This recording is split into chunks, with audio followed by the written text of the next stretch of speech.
Hello அஸ்ஸலாமு அலைக்கும்.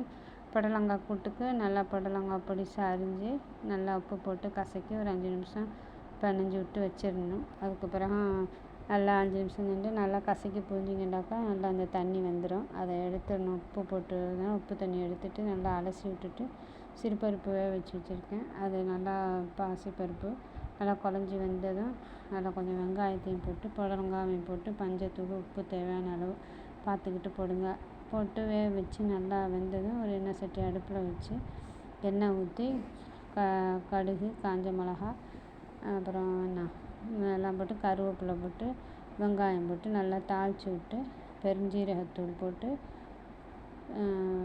மிளகாத்தூள் கொஞ்சமாக போட்டு தாளித்து விட்டு இந்த வெந்த புடலங்காய் தூக்கி கொட்டி நல்லா பரட்டி விட்டு கொஞ்சம் தேங்காய் இருந்தால் கரைச்சி ஊற்றலாம். தேங்காய் இல்லாததால் நான் ஊற்றலை.